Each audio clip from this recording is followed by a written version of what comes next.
Good afternoon. My name is Jim Ludwig, and welcome to our seminar today on investing. We have two excellent experts with us today. First, we have Shauna Waldman from Raymond James. Thank you, Shauna. And we have Jason Oceans from Westpac Wealth Management Advisors. But before we get started, we have a brand new sponsor here, and that is Silver State Schools Credit Union. So please enjoy this small clip from our sponsor. I'm Scott Arkels, President and CEO at Silver State Schools Credit Union. For the past 70 years, we have been committed to strengthening our community and providing excellent member service and financial solutions for every stage of life. At Silver State Schools Credit Union, our valued members are at the heart of everything that we do.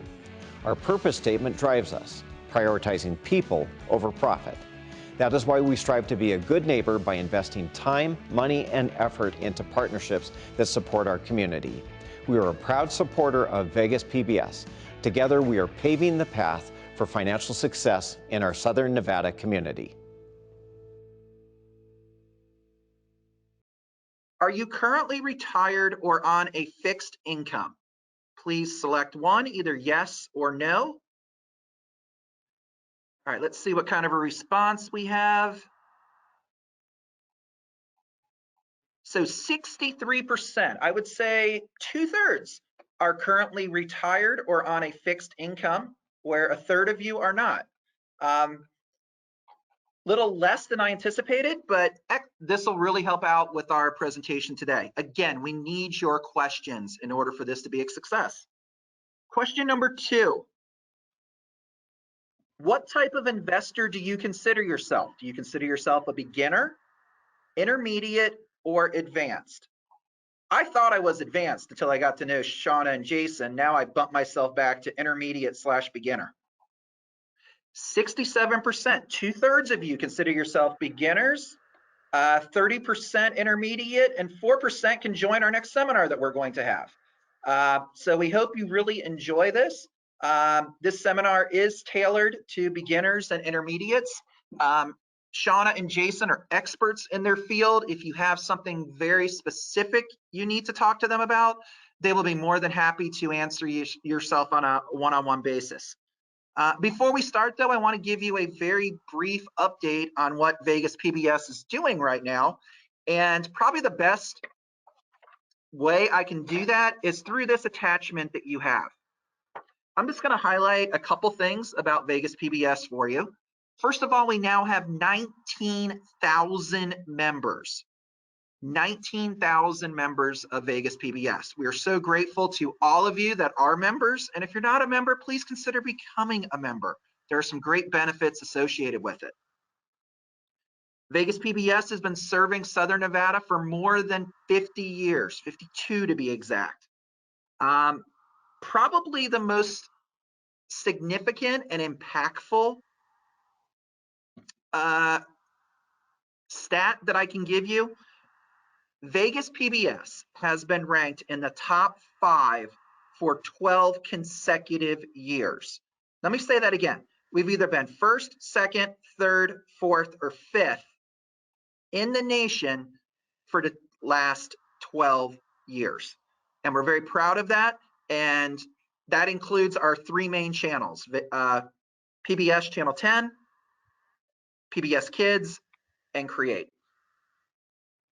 And most importantly, I want to thank all of you. I want to thank all of you for everything that you do for us here at Vegas PBS. As a major gifts officer, you make my job so easy.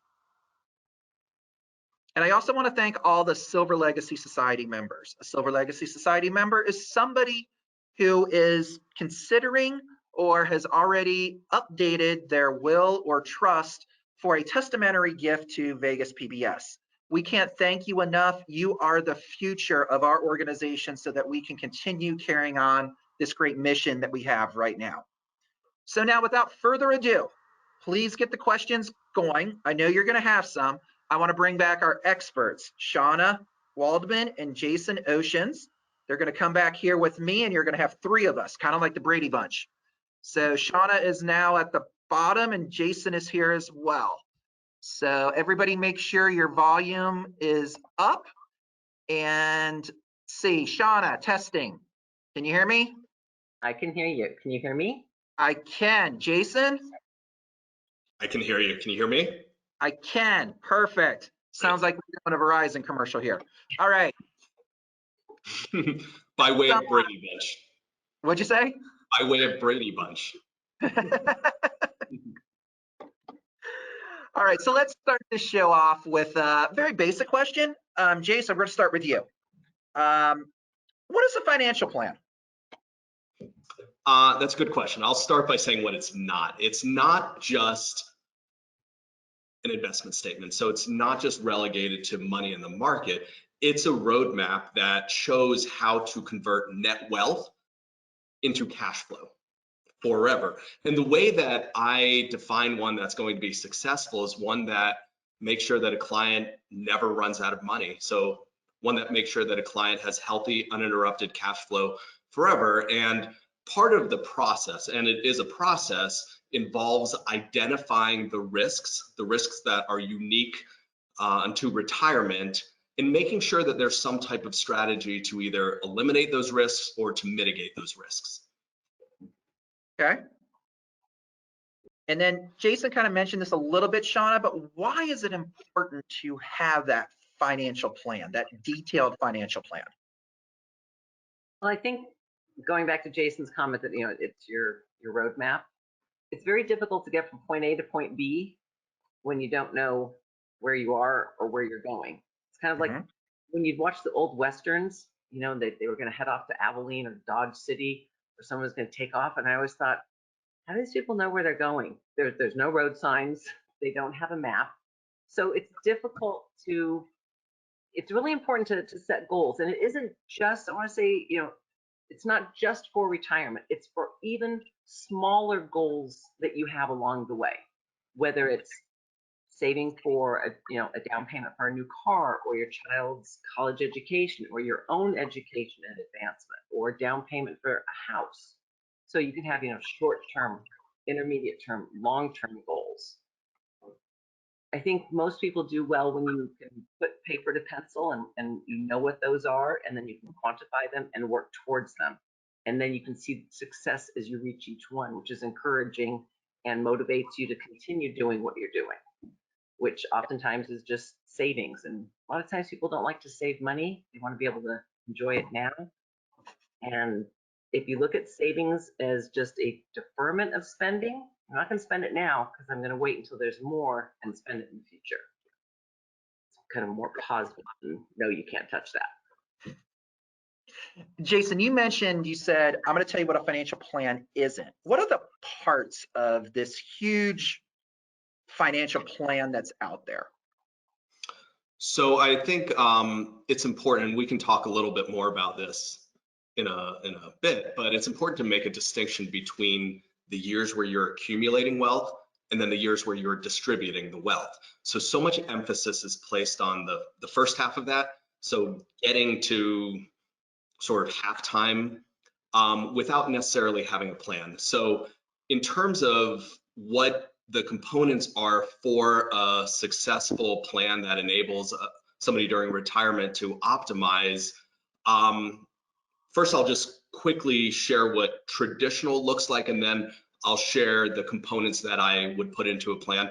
So traditional says that somebody has this lump sum of money, whether it's in investments or it's in 401k in investments, and then that provides some type of income each year. So it's called the safe withdrawal rate, or 4% rule, the 3% rule. It has different names, and I usually use simple math because I think you can extrapolate from there. Let's say that there's $1 million. You have $1 million and it generates 4% every year. So that's $40,000. You can't spend the $1 million in that scenario, because if you do, it no longer will generate the $40,000. So it's effectively illiquid. It's at, it's subject to market returns. It's inefficient because it's going to create the highest taxes. So what we do is different. It has 3 different components. We start with what we call free liquidity. And that's money that doesn't have a role other than being there, providing liquidity if needed. Sorry. It sort of is counterintuitive to start there, but it enables a client to sleep at night, insulates them from some of the retirement risks that we'll talk about, and then it gives them permission with their other money to do other things. So that's number one. Number two is a guaranteed income bucket. So that addresses basic needs. So you want to make sure that you have sufficient guaranteed income that you can't outlive to cover basic essential expenses. So that would be, Social Security money. It would be a pension. What we'll sometimes do is take somebody's wealth and engineer some additional guarantees or annuitize. So that creates the guaranteed income. So somebody knows they're going to be okay. The first bucket, which is liquid if they need, and then that frees up this other portion, which is there to grow. So it can be there to cover discretionary spending. It can grow for the purposes of legacy. It can be there to give to charitable organizations that matter. It can be there to supplement income. So again, the three buckets: the free liquidity, the guaranteed income, and then the growth bucket. Got it. And for the sake of this hour that we have, we're going to concentrate a lot on the investing portion of that. And one of the questions that a lot of us get, and Sean, if you could help out with this one, is I've saved all this money, I've retired, I've done everything I'm supposed to, now what? What's your response?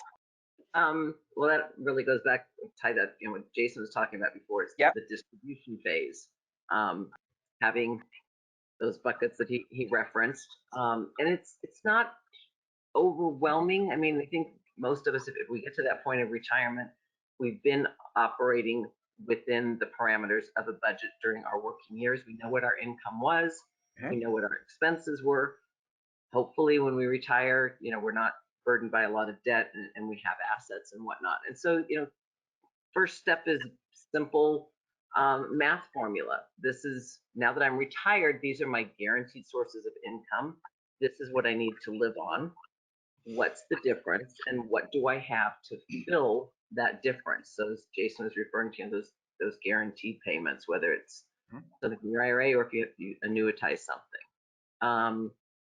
And then he referenced the 4% rule. So kind of targeting a rate of return that you can earn on your money long term, so that you're going to have that growth and take those withdrawals from that larger bucket that you're letting grow. It's sometimes can seem overwhelming, but it's really just creating a budget with different sources of monies that you currently have. Which one's harder, savings or distribution?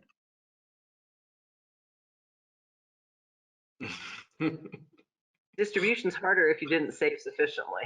You can say that. I would say, to me, the answer is yes. What I always discuss with clients who are pre-retirement is controlling what you can control, which means saving and saving aggressively. And I frame it this way: it's either going to be hard early on because you're more disciplined about savings, which then creates the space for it to be easier down the road, or the opposite. It's going to be easy early on because you're not saving and you're living without the same discipline. And then down the road, there are consequences to that. So that's the first half of my answer. The second half of the answer is, I think there's so much emphasis placed on the first half with so little emphasis placed on the second half. Right. And there are unique risks that they're going to rear their head, whether you try to take a little whack-a-mole stick and shut them down or not. If you haven't addressed them sufficiently, there are going to be consequences. So I think it is critical to have a plan, as Shauna was alluding to, that's robust, that's flexible, that accommodates your needs. So that's the ultimate hedge right there. Got it. And you kind of mentioned this in our next question. And Sean, if you could help out with this. You heard the old adage, there's two things in life you can't avoid: death and taxes. What are some of the dangers out there, unseen dangers that people might not realize that are going to happen in retirement? I think for especially in today's current situation with the pandemic, I think we can all say it's the number one risk is healthcare. If you have your health, even if you don't have anything in the bank, you're wealthy to a certain degree, because that's huge. You can have unforeseen expenses related to healthcare or needing long-term care. Even when you're young, I mean, people don't realize that you can need long-term care, or you can become, disabled at a much younger age than 65, at retirement. So I think health issues, and because it's expensive, and because so many people want to stay in their home, that's probably one that can potentially be out of your hands. Obviously, if you eat well, exercise, take care of yourself while you're young, that's going to behoove you, and put you in a much better situation when you do retire, that you're in good shape. Unfortunately, there are other things that, Jason says, you want to control what you can't control. And unfortunately, we've seen that, through the last couple of financial crises that this country has faced, these were things that for many people was out of their control. Whether it's, the current situation, being laid off and not working from the virus, if it was the great financial crisis, it was like you did everything right, and yet things still, you were negatively impacted as a result of what happened in 2007, 2008. Mm-hmm. And I will say that sometimes trying to save other people who also fall in hard times, family situations, that can end up having a negative impact on people who haven't built up a lot of wealth, and yet they want to take care of their kids, their grandkids, the next generation. So, and starting early is the key. Honestly, I started probably, I would say, when I was 28, and I had my first job, real job, I would say, when I was 23. And it doesn't sound like much, but when you tap that on to the end with compounded interest and everything else, I tell a lot of the employees here that are in their 20s, are you doing something? And they say no. And we have a little conversation, and afterwards they're seriously considering it. So that's very, very important. We have about 6 questions in the chat, which is great. So I'm going to start with a couple of them. Here is one, and let's go with Jason on this one. What would be the best policy and plan for young adults to invest once a savings has been established? So at the risk of saying it depends, it's always situational. I don't know how young you're talking about, but if we just make the assumption that this is somebody who's starting in their career, what I emphasize are the following. I say, get organized, have a framework, and that alludes to what Sean and I were discussing at the beginning. So have a framework, identify sort of the basics of what can go wrong, make sure that you have a plan to protect your income, then save aggressively, make sure you're adequately liquid, and make sure that you're managing your debt, recognizing that there's good debt, which is a 30-year mortgage rate in today's world, versus bad debt, which would be credit card debt or some of the more expensive debt. So savings, it all starts with savings rate. And it's really difficult for me to have an opinion beyond that based on the limited information. But I would say the saving aggressively part is so much more important than aiming for a high rate of return. Got it. My mom always told me, you pay yourself first. And that's what you do with every paycheck that you get. It doesn't matter if it's $5, $10, whatever, but you pay yourself first, and then you get into the habit of doing that. And once I started doing that, it's worked out really well for me. Yeah, what we'll do a lot of the time for clients is we'll create this sort of intermediary account, like a wealth accumulation account, where a portion goes in there on a recurring basis. And then from there, it distributes into wealth building activities. So it becomes sacrosanct. It's You know, it's the pay yourself first, so it's never part of, you know, the trip to Malibu. We're going to take 2 more poll questions, which I think is going to help us get into this next section that we're going to do. Summer, if you could please, our first poll question. Our first poll question is, do you currently work with a financial advisor or do you do it all yourself? And please select either yes or no. Let's see our results. Okay, 43% yes, 57% no. So I'd say a 60-40 split on the no side. I was like that when I was younger. I mentioned how I started late in my my career. If I would have been working with somebody, I probably would have done a little bit more than that. So that's so about 60% of us are doing things on our own. Just to want to let you know, you don't have to be alone out there. And there are some experts out there, including Shauna and Jason, that'll help you sleep better at night sometimes, so that you're not dealing with all the challenges out there. And then the next question I have, kind of dealing with that, our next poll question is, I'm going to change this a little bit. Are you currently invested in the stock market? Now, if you're involved with mutual funds, if you're involved with individual stocks, believe it or not, you're invested in the stock market. So let's see what our response is on that. So about 80-20. So 80% of our audience is invested in some way in the stock market. 20% is not. And that 20% kind of brings me to my next question, which is on diversification. Now, my father, like some of you, was born in 1930. And my dad's definition of a diversification in his portfolio was a certificate of deposit at Bank of America, a certificate of deposit at Wells Fargo, a certificate of deposit at Silver State Schools Credit Union, and a certificate of deposit at Bank of Nevada, let's say. And he was adamant about not investing in the market. He slept well at night. He took awesome care of my mom and myself. I'm an only child. He was on the ground floor of IBM when it started. He did have some IBM stock, but they sold it to pay for a house. So he never had any investments in the market with the exception of what he had with IBM. So Jason, why is diversification so important and not just putting your money in 5 separate CDs at our local banks? I mean, it's sort of the, you know, the notion of all your eggs in one basket. At the gut level, it doesn't make sense. I mean, if you owned a business and you just sold umbrellas as an example, you're going to do well when it rains, but on the sunny days, you're probably not going to do so well.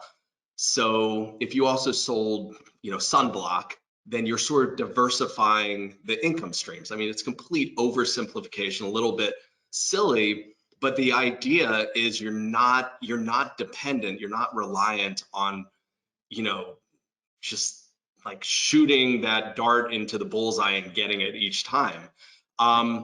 There's a little bit of a longer answer, which is that there's an academic way. This is all science. Investing in the world, in the, you know, the investment world is actually academics and science. So it's not like this feels good or let's just get a lot of stuff. It's being very measured and recognizing that there is an academic way to hold constant a certain expected rate of return based on minimizing your standard deviation, which measures risk, which is a function of being globally diversified and making sure that you have holdings that don't all move in the same direction at the same time. You want some that are going to go up when others, they'll go down, and others go up while these go down. So you're basically minimizing that overall bumpiness, so you can maximize returns for any level of risk that is appropriate in your individual situation. Sean, would you like to add a little bit to that? I mean, Jason, yeah, Jason's spot on that. You want to be diversified. One of the things beyond just, I mean, he's talking about the academic aspect, and then there's also a lot of work that's been done with behavioral finance. which also through academic research and work with regards to loss aversion and studies there, people don't like to lose, obviously, and as humans, we are driven by emotions, and unfortunately, long-term investing can be derailed in the short term by emotional reactions to short-term negativity, in particular in the markets. So you kind of want to remove that emotional aspect and remain diversified and truly commit to that long-term plan. It is what will serve you the best over the long term. And we have stories all the time. We've been through several this year in the market with stories of GameStop and the short squeezers and the Redditors. Bitcoin has come back to the surface as far as a very hot stock lately, Tesla. And yet, in the last couple of days, Bitcoin has gone from about 53,000. Today, it traded as low as 45,000 in one day. It went from, started at 48 and came down to 44. That's a pretty big swing. So you're always going to have these story stocks and things going on, and people trying to chase and grab that golden ring. Mhm. But things that are hot, you tend to get burned. You should have learned that when you were young with the stove. So you mentioned emotion, and that brings me up to another topic. Should you invest in a product that you really like, or should you invest in an organization that's going to give you a better return? Does that make sense? I think when you say invest in something that you really like, Peter Lynch, who ran Fidelity Magellan Fund in the 80s and had phenomenal returns, was well known for the adage, buy what you know. He used to go to the mall when going to the mall was a thing with his daughters, and he would go see what they bought, where they were shopping, what stores had traffic, people going in and out, and that was a way for him to see that. So you can have things that you like that may offer a potential good return, and if the company is run well, they don't have to be separate. I think about, for instance, you can find things that you use and that you benefit from. I mean, Roku. I cut the cord on cable 7, 8 years ago. I've just done streaming TV with a Roku box. It's been a phenomenal stock to own. So, got it. Yes, but do your homework, do your research with everything. But that's individual stocks, and those have a very different degree of risk versus a broadly diversified portfolio that Jason's talking about, and that we all utilize. So investing in individual stocks is something, that's maybe for like a small bucket of your portfolio if that's how you want to do it, but keep your core, diversified, and that becomes your play money type thing. Yeah. Sorry, my take is, so you have a couple schools of thought with how to invest this. On one hand, you have active trading, which involves market timing and stock picking. On the other, you have indexing, so sort of owning an entire index. And then you have something that's more academic, that's based on owning everything in a certain asset class, and then just overlaying academics. So very long-winded way of saying where well, let me back up. It's really critical in order to have a long-term strategy that you are consistent with your philosophy. Whichever you believe in, embrace and maintain consistency and discipline. Oftentimes from a behavioral perspective, what we know is most people can't do this when left to their own devices.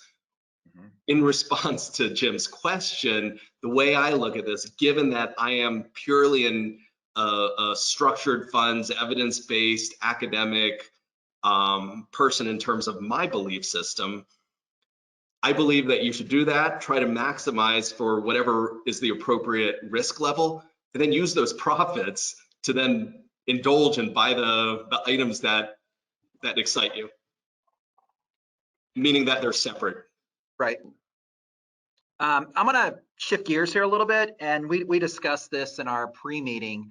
And probably the best way for me to explain this is to tell a little story. And when I was growing up in elementary school, I would do chores around the house. I would mow the lawn. I would take out the garbage, all those kind of things. And my reward was baseball cards. And I could get a pack of baseball cards in 1976 for 15 cents. I could also get a candy bar for approximately that amount. Some of you on this program might remember when a candy bar was a nickel, okay? If you were to go to a convenience store now or buy a pack of baseball cards now, we're looking at probably $3.50, $4 for a pack of baseball cards. And you're probably looking at about $2 for a candy bar right now. And that shows how the cost of things increase over time. So from 1976 to present, you're looking at a very large increase in what's going on. I want to bring this back to investing and how can you be prepared for how the cost of things are going to keep going up in the future. And I'm going to go with Shauna first, and then Jason, if you could jump in on that. What are some strategies that you can do to help that situation? So obviously what you're talking about is inflation. And I didn't want to say the word. I was going to let you. Yes, we all know that prices go up. Certain sectors of the economy face higher prices. You know, education, healthcare have seen much larger inflationary prices. We've also seen, I think, in real estate prices lately. One of the ways that I think is most efficient is the use of dividend paying stocks. One reason is we know that when you have fixed income, which is, you buy bonds, or like when your dad had his CDs, he had a fixed rate of return. It didn't change. Your portfolio needs to have some things that are going to increase their distribution, and hopefully over time that allows you to better keep up with inflation. So if you've owned a company like Coca-Cola, for instance, that's paid a dividend for decades, and you go back and you look at the history of that, you can see that over time that dividend goes up. Maybe not every year, but usually every 6 quarters or something, they're increasing that dividend distribution to you. So essentially it's like you're increasing the paycheck that you're getting from owning that dividend paying stock. So that is, I think that's a key thing to utilize, is don't ignore those dividends when you're investing for the long term. And Jason, I know you have an amazing program that you meet with people with. You type in stuff and we figure out, where you want to be. And, you mentioned that 4% rule, but if 4% becomes 4.1%, 4.2, 4.3, 4.4, and keeps increasing, you have to get more each year to make up for that deficit. Is that correct? Yeah, that's absolutely correct. And that goes back to when we talked earlier about having really a robust strategy, a game plan that enables optimizing cash flow during retirement, which is why when I'm building that for a client, it has those 3 components. So, I mean, if you visualize this, if you got to retirement and you had a lump sum and you had to keep taking more and more, you're putting a lot of pressure on that money.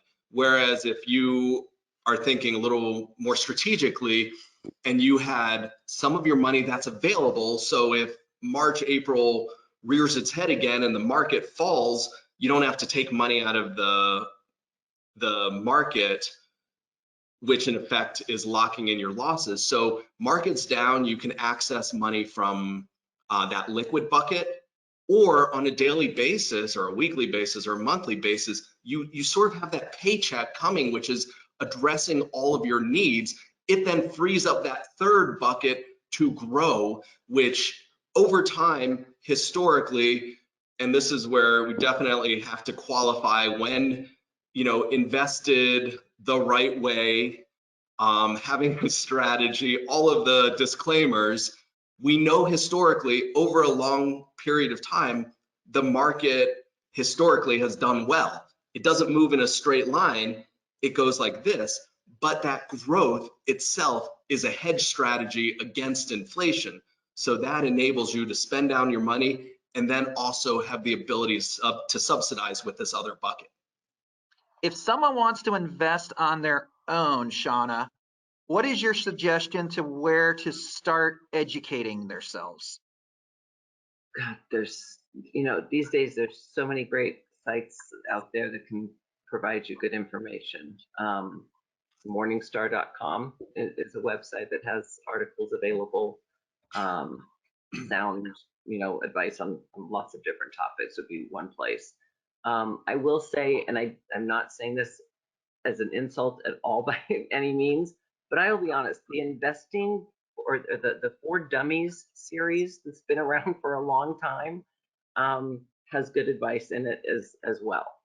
And you can even go to Raymond James, we have a website, Vanguard has a website, Fidelity, there are tons of websites out there, and they're all going to offer you basic information and advice that you can start to follow.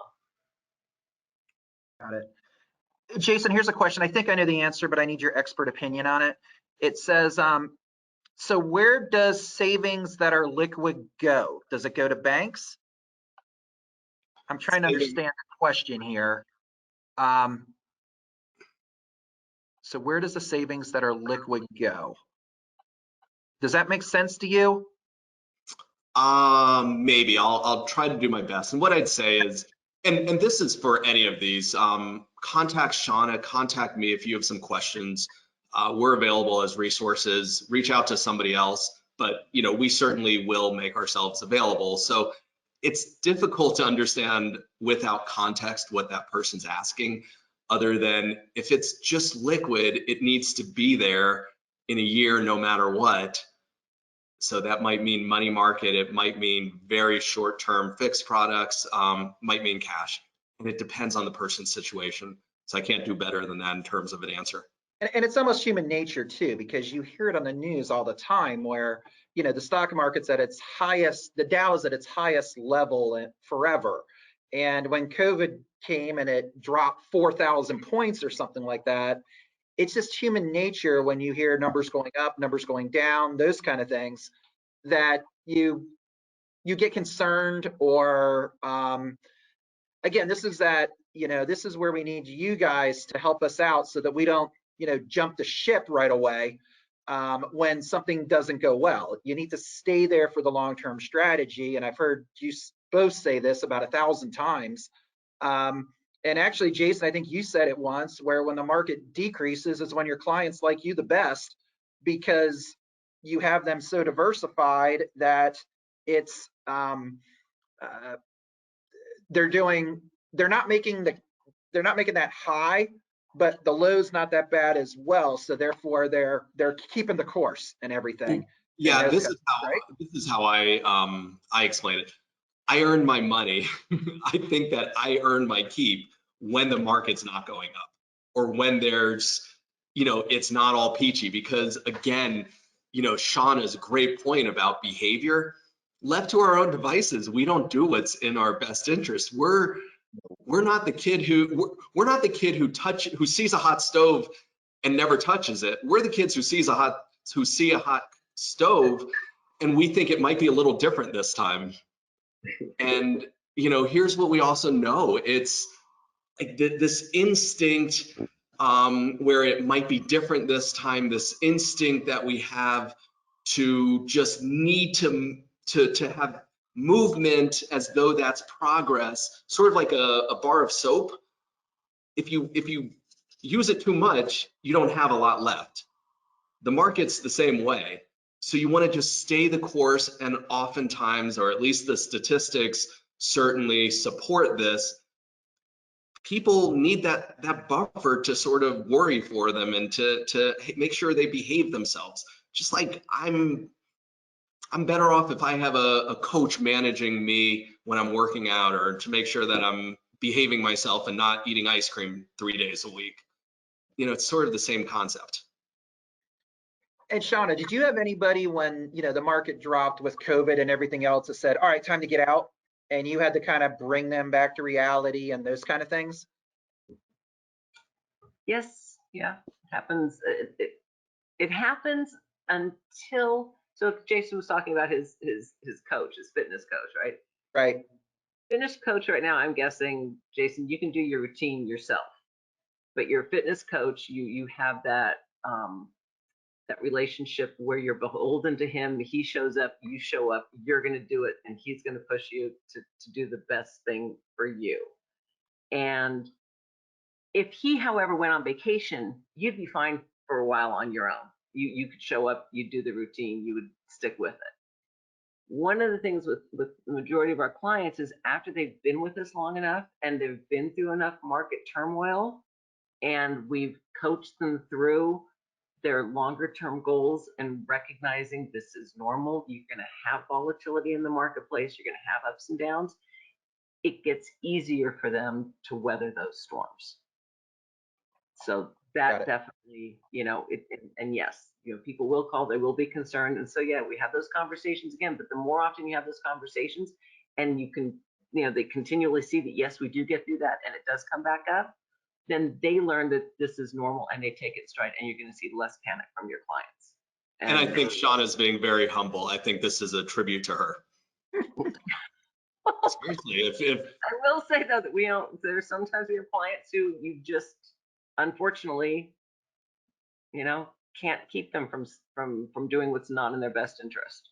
I mean, being a client, we're like children. I mean, seriously, we see something and it's like, oh, shiny object, let's go jump over on this thing over here, kind of a thing. And it's again, I wish I took advice of people when I was younger and I was stubborn and I thought I could do everything myself.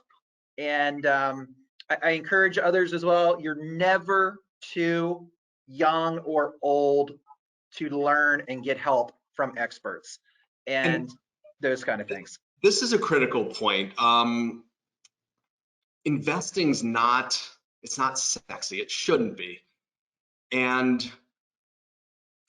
if you read or watch TV, you have to recognize they're not making their money by making sure that somebody other than PBS, that's different.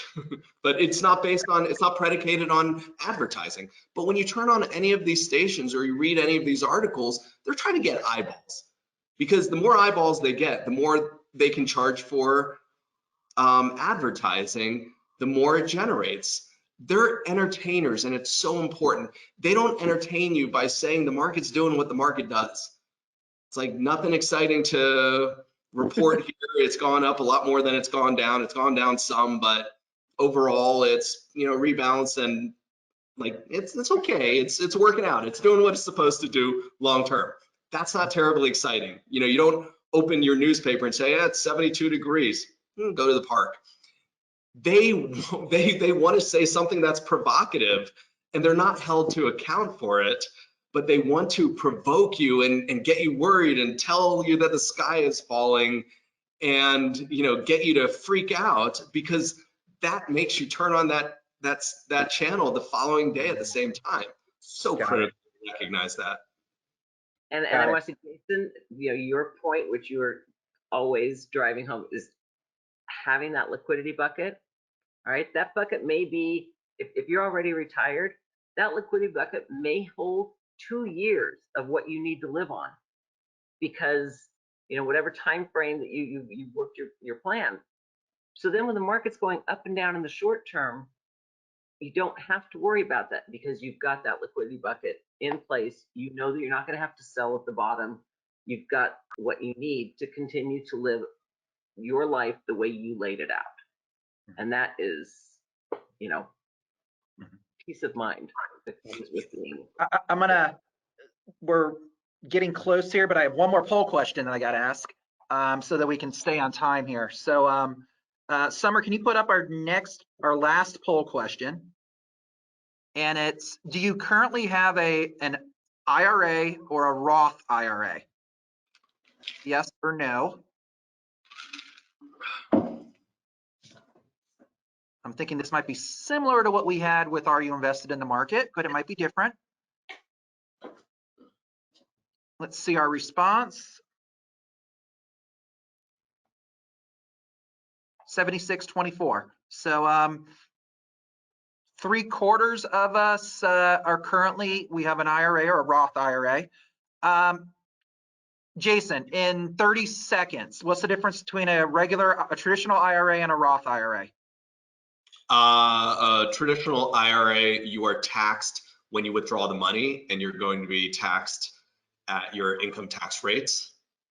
Whereas a Roth, you've already paid the taxes, so you're using post-tax dollars, and then the money grows and is accessible without being taxed. Okay. And so in the first bucket, if you have $100,000, you withdraw 10,000, you have to pay, depending upon your tax bracket. If your tax bracket's 30%, simple math, you withdraw 10,000, you pay 3,000 taxes, you have 7,000. The second scenario, you withdraw 7,000, you don't have to pay taxes. So you have the same money, but only having to withdraw 7. Okay. And then that kind of brings us to another topic here. And Shauna, there are some things that you can do with an IRA to avoid taxes through charities. Is that correct? Yes. Yes. If you have a traditional IRA, and if you are 70.5 years of age, you can utilize your IRA to make what is known as a qualified charitable distribution. So you tell the custodian to issue a check to your favorite charity, and it comes out with no taxes withheld, goes directly to the charity. If you are in RMD status, that qualified charitable distribution can be utilized to satisfy your RMD. And those rules are changing. We have to, it used to be you have to start your RMD at 70.5. Now it's 72. But you can actually do qualified charitable distributions at age 70.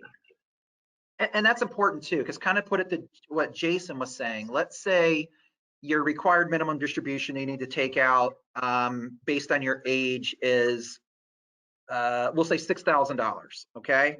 And if the government's going to take 1/3 of that, that means that 2,000 of it's going to go to the government. But if you pick your favorite charities for that 6,000, then that 6,000 goes directly to those charities at 100%. Is that correct? Correct. And you're allowed to do up to $100,000 per year in qualified charitable distributions per person. Okay. I try and let all of the individuals that I meet that happen to be in that age bracket, to definitely take advantage of that. Instead of writing, a check to your favorite charity out of your checking account, do it directly through your the required minimum distribution of your IRA. And we have a lot of our members that do that. But again, this is a financial education seminar, and we want to get the word out to them as much as possible on that. Yep. Especially because under the current tax code, most people aren't itemizing, and you're not going to get the tax benefit of the charitable deduction. So if you're the right age, utilize that. We're coming up on 1 o'clock, but we got one more topic we need to talk about, and then I got a very fun question I'm going to ask Shauna and Jason that I think our audience will enjoy. So yes, so Shauna, I know you've been involved in a lot of seminars on what's called the CARES Act. Not getting too deep into the weeds, can you let our audience know some of the benefits of the CARES Act? Okay, so I think we're talking about the CARES Act that was passed at the end of last year. Correct. Okay, so that provided the additional economic impact payment of $600 as long as your income was below a certain level. Many people would have already received that. If for some reason you didn't because the government wasn't able to deposit into your bank account, do claim that on your taxes, let your tax preparer know, and you can claim that on your 2020 tax return. That also extended unemployment benefits. Federal unemployment added $300 a week to the unemployment wage, and then extended the time period when you can collect unemployment benefits. The medical expense deduction, which is waffled between 7.5% of your adjusted gross income and 10%, was fixed finally at 7.5%. So that could be beneficial if someone had a lot of medical expenses. They also made some tweaks for if anyone has been impacted by, especially here in town, by the layoff. When it comes to the earned income tax credit and the enhanced child tax credit, normally you have to have earned income in order to get that tax credit. Unemployment benefits aren't considered earned income. However, because of the situation where we are for so long, IRS is going to allow you to use your unemployment income to claim that tax credit. So this is, I know, getting a little deeper in the weeds. Talk to your tax preparer. Don't maybe just go on your own this time. Talk to someone so that you can take advantage of everything in there. There was a lot more in there about PPP funds and stuff and for business owners. But the biggest thing that was great, because again, most people can't do the charitable deduction, is that for this year, $600, a married couple filing jointly can take an above the line item deduction, $600 for a charitable contribution in 2021. So single taxpayer $300.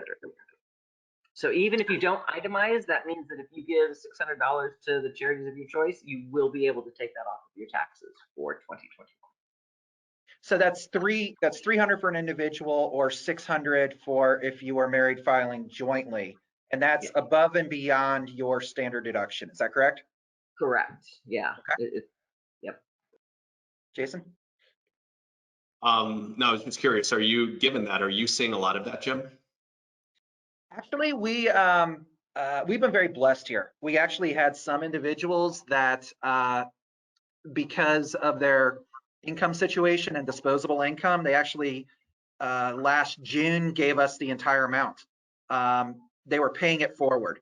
They got the money from the government. They really didn't need it because everything was just based on what your tax return is. And if you hit a certain point, I know my father-in-law in Florida, he received it and he's like, we really don't need this. So we figured out some organizations that they appreciated, especially animals, and they paid it forward. So we can't thank our viewers and our donors enough. Again, if you do have the ability to do that, there are a lot of organizations out there. That is one of the reasons why the government came up with the 300, 600, because that is actually a way for them to help out. But we can't thank our viewers enough for what they've done for us. All right, now comes the fun question here, and then we're going to close with this. So we're going back in a time machine to when both of you were right out of college. Okay, you've got your degree. You're not these you're not these successful financial gurus that you are now. What are some things that you would do differently? We want to see how human you are. So we're going to start with ladies first with Shauna, and then we're going to go to Jason here. So what are some of those? You can't hit a home run every time, right? Yeah, my number one financial regret when I was young was utilizing credit cards. And I had amassed 5 figures in credit card debt. I mean, yeah, I have no problem admitting my license plate used to recharge it.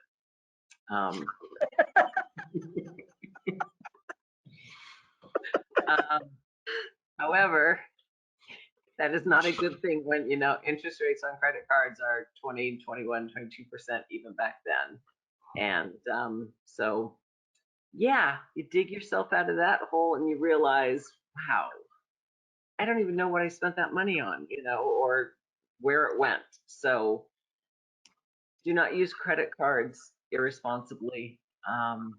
Really learn how credit works and use it to your advantage. But it's very, very easy to end up in debt and not even realize how you did so quickly. So that would be my number one recommendation, is no credit cards when you're young. Okay. And then Jason, let's hear your No, I'm just listening to that. I think that's really powerful. to share. So thank you, Shauna. So I have this belief that everybody pays tuition at some point, meaning that was your tuition. Oh, yeah. So back to that, you changed your behavior, and shame on you if you didn't. You know, it's wonderful if you did. I paid my tuition. I was about 27, I think. I had graduated business school.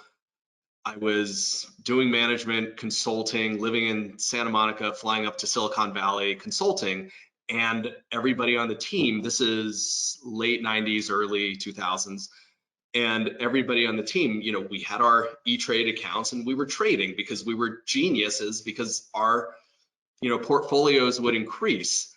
And there's this quote from Taleb, this author, economist. He says, don't mistaken luck with skill, or skill with luck, luck with skill. And I had grown to I had a decent amount of money. It was the first time I was making decent money, and like that, it got destroyed. And I was married at the time. I didn't have any kids. And the reality is, any time later than that would have been that much worse. But it's a little painful to think about what I could have had, what I would have had. And then from there, I realized that, you know, it's not a game. It's not like there's a reason that the statistics don't support that somebody can stock pick and trade and, you know, have consistency with good results. So I completely changed my behavior from there. Expensive tuition. Yeah. And mine is probably, again, starting too late. But I did have some similar experiences from what you guys did as well on top of that. I want to let everybody know that we had a lot of questions. Our time is limited. For those questions that didn't get answered, I will get those to Shauna and Jason, and they will respond to you individually on that. Let you know that we have another seminar, which will be sponsored by Silver State Schools Credit Union, will be in March, and it is on planning for the changing economy of seniors. Jason will be back with us, and we're also going to have Kim Walker. Kim is an accountant with us, and she's going to be talking about all those exciting tax changes that we have out there and everything else. We hope you have enjoyed this. More importantly, we hope you have learned from this. And please, if you would like to have a private conversation with Shauna or Jason, please, we're going to have a survey that you will fill out before you leave here. Also, let us know what you liked about this seminar and what you think we can do to improve. If you've been to our seminars before, we usually have a recorded section that our lighting is perfect and we're in the studio and all sorts of things. This is our new norm, so we're going to try and do it this way. Hopefully in about 6 months, we'll actually do a live studio audience with those of you who aren't able to make it to the studio audience, so you can watch us this way. We've been able to reach a lot more people by this virtual format. Again, nothing's better than being in person. I can't wait to see you again and everything else. So again, thank you so much for tuning in. We hope you enjoyed this. I can't thank Shauna and Jason and our entire Plan Giving Council enough for all the valuable advice they're giving you. And please stay safe, stay healthy, and take care. Thanks.